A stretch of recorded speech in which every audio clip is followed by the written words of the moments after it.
Sometimes I have that notion that if you're going to infinity, you're never getting closer to where you're going.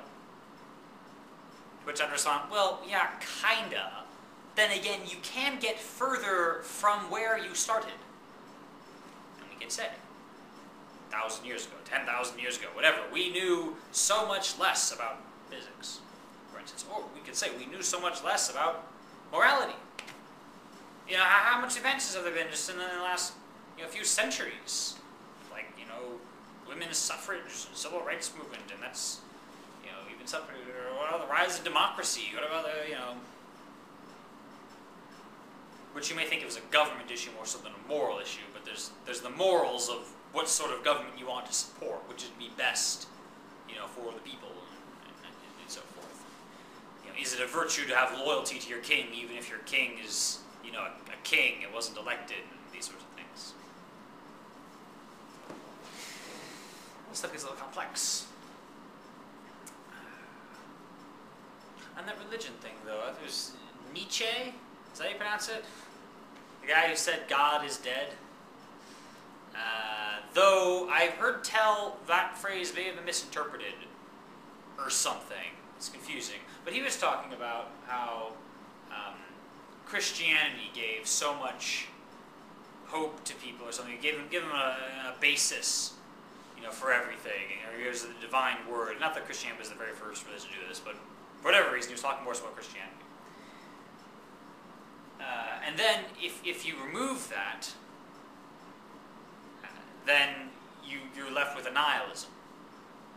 Because, oh frick, what is right and wrong if I don't have this book or whatever to tell me? But he argued, I believe, now I have to look it up exactly what he said, I think, the idea of overcoming this nihilism and finding meaning again, and finding virtue again, and finding all these things again without your perfect standard. And I keep talking about religion here. It's not about religion per se, but it's about that thing I mentioned before, going a step too far. We said we don't have perfect knowledge. You don't even have to bring God into it. You could just say, okay, I'm walking around and I have this belief that I know what's going on. And then I realize I have doubts. I don't know this, I don't know that, I don't know, and all these things start crashing in, and you realize you don't know very much at all. To go a step too far, I know nothing, literally nothing, absolute zero. And there's nihilism. Once you know nothing at all, and have no chance of learning anything, then nothing has any meaning, and you're depressed. And it probably links back into that other branch, the oblivion branch of nihilism. Once you figure that nothing is worth anything, and you're probably depressed as a result of that, then you probably want to die, or face oblivion, so you can skip all the depressing crap.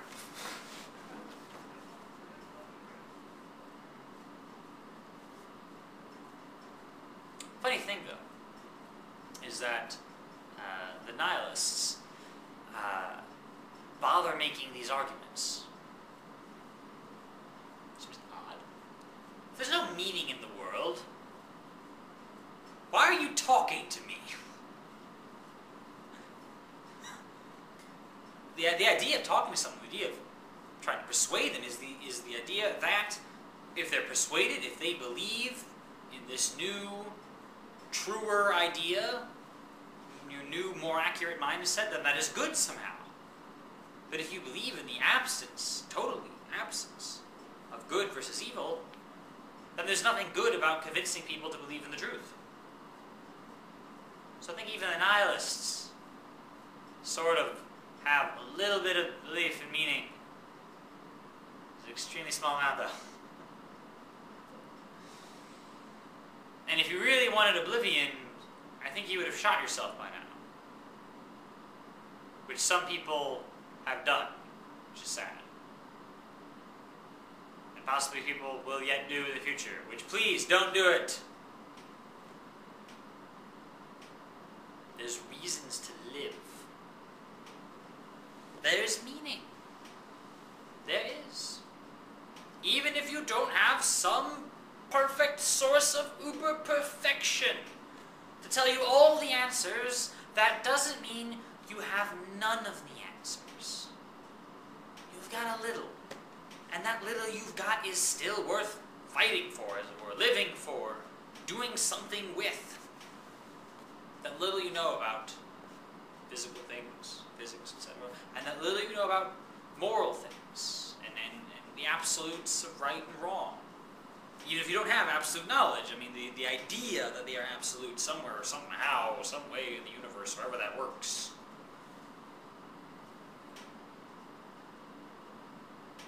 Stay alive.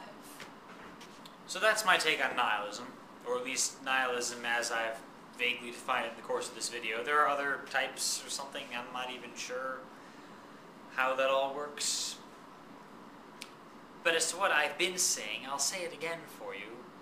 It is logical to believe that there is meaning in this world. And I believe there is meaning in this world. And there are good things. And for all the destruction that occurs, there is also creation. There are reasons to live. There is something to strive for. And even though we know only an infinitesimal amount of all that there is to know, that's still something. And that something that we have is worth living for. So basically, nihilism is pointless. Thanks for watching. See you later.